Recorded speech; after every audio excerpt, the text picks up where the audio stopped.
Let's talk about the CNN YouTube debate. There was a comment that John McCAIN made about some of your strategies with a really dire assessment. I want to play this little clip of what he said. Listen to this. Congressman Paul, I've heard him now in many debates talking about bringing our troops home and about the war in Iraq and how it's failed. And I want to tell you that that kind of isolationism, sir, is what caused World War II. We allowed Hitler to come to power with that kind of attitude of isolationism and appeasement. You were shaking your head as you heard the final words, but the comparison to Hitler and appeasement and isolationism, you had a chance to respond, but I want you to elaborate this morning.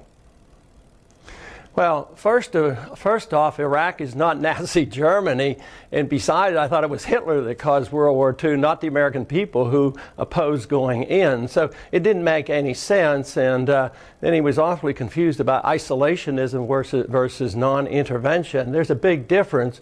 Isolationism isn't what I advocate. I advocate non-intervention, not getting involved in the internal affairs of other nations and not pretending a country like Iraq is equivalent to Nazi Germany. Iraq had no army, no navy, and no weapons of mass destruction, had nothing to do with 9/11, so the comparison makes no sense.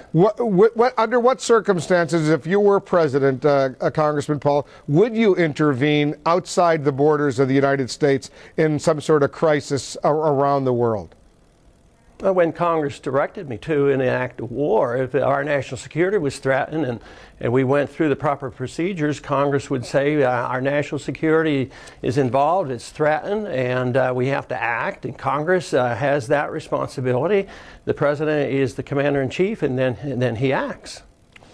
I guess the bigger point that John McCAIN was making, and he had just spent some time in Iraq during the Thanksgiving break meeting with U.S. forces there, was that the surge, he says, the military surge is working and that it would be a disaster if the U.S. were to pull out right now. I'll play a little clip of what he said after the debate. Over in Iraq, the men and women who are serving know what's going on politically here, that they pay attention, and I tried to point out to Congressman Paul that they believe that they're winning, and they don't agree with his description of the motives for which we went to war in Iraq. You want to respond to him, Congressman? Well, yeah, we do disagree on this. I don't believe we went to the war for the right reason. I mean, there were no weapons of mass destruction. Had nothing to do with 9/11. So we were there for the wrong reason, and he doesn't understand the motivation for why they want to come here. It's not because we're wealthy and prosperous and free. They come here because we're in their country, and even if there is an improvement, which we all hope there is, we plan to keep 14 bases over there, a huge naval base, and we have this huge embassy. We have a permanent plan to stay there and take over these $30 trillion worth of oil in that region, and the people in those countries know that, and that's why they're very angry. And to deny that is folly. It just means that we have expanded the opportunity for the terrorists to come here because there's greater motivation. So I think we're in worse shape than ever before because there are more Al-Qaeda than ever before. There was no Al-Qaeda in Iraq before. Now they're all over the place, and their numbers are growing. So if we want to protect ourselves against terrorism, we have to understand what motivates them. Even Wolfowitz admitted this. He said that the base in Saudi Arabia was an instrumental part of what motivated Osama bin Laden.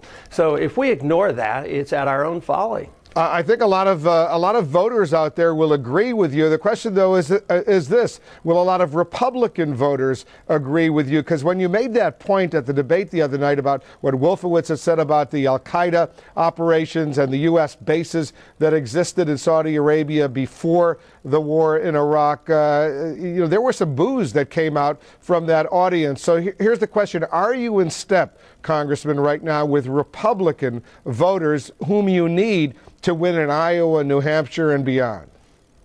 Well, a poll showed that half the Republicans in Iowa are opposed to the war and would like to come home. The real control in New Hampshire, where I am right now, is by the independents, the group of people that won the election for McCAIN a few years ago. So I would say that since 70% of the American people want out of the war and they're tired of it, Republicans better pick somebody who's opposed to war or have a new foreign policy, or they can't win.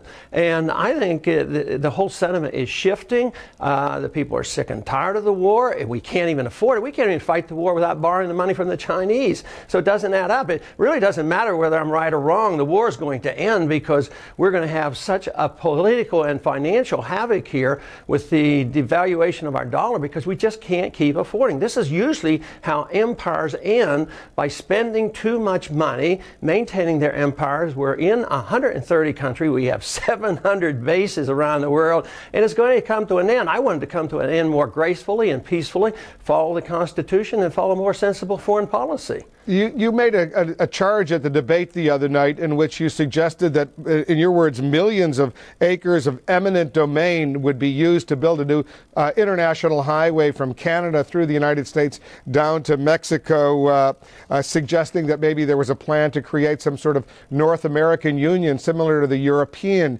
Union, which is now being denied, obviously, by a lot of folks in Washington, including a spokesman for the Federal Highway Administration, saying on Thursday, saying there is no such superhighway like the one he's talking about. It doesn't exist in plans or anywhere else. On the basis of what are you making that suggestion that there's plans underway someplace to build this kind of super international highway? Well, look up the website Security for Prosperity and Peace, which is a government project, and they talk about the highway.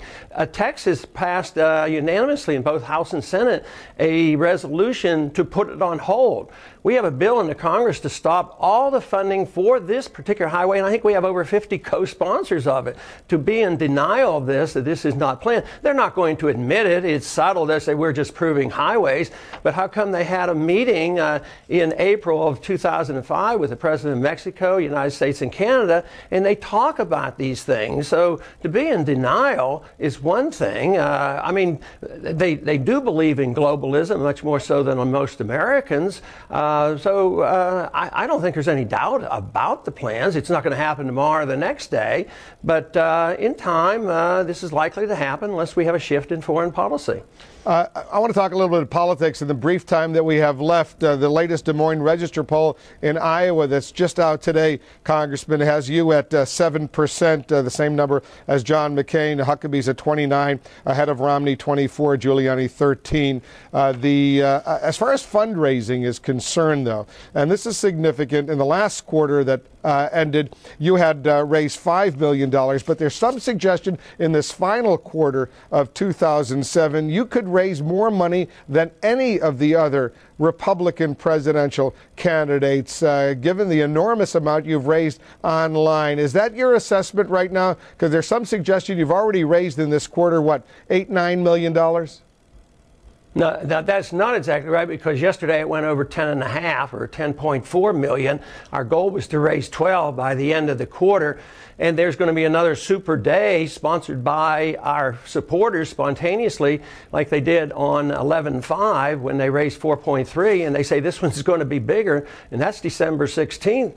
So something big is going on. The people are really annoyed with conventional politics, and we're spending this money. We're spending it in Iowa. So I think those polls are going to continue to shift. Our numbers are going up, and people are just starting to think about how they're going to vote in these primaries. So who knows exactly what will happen, but we're pretty optimistic about the position we hold when we're going to be financed for February 5th as well. Well, a quick point on that. So just to be precise, as of now, how much have you raised in this fourth and final quarter of 2007, and how much do you expect to raise by the time the quarter at the end of this year is already done with? Well, I think it's 10.4. It's very close to that. I know it's over 10. Our goal was 12, and we have almost a month left, and we have a big day set. So we're going to be way over our goal of 12 million. And they can watch our website, and we run the tab minute by minute. Everybody knows exactly what we're doing. And I mean, at this rate, it could be, maybe 14 or 15 million dollars. It just is astounding. It astounds us, but it really tells tells me that although I had a great deal of concerns about the country, the American people were equally concerned, and they're willing to put their money with a candidate who's willing to state these positions, all these concerns, whether it's the foreign policy and coming home or the irresponsible spending here, the terrible policy we have with monetary policy, the protection of our dollar, and the income tax system that is so unliked. And I want to not just revamp it, I want to get rid of it and not replace it with anything. People are ready for some changes.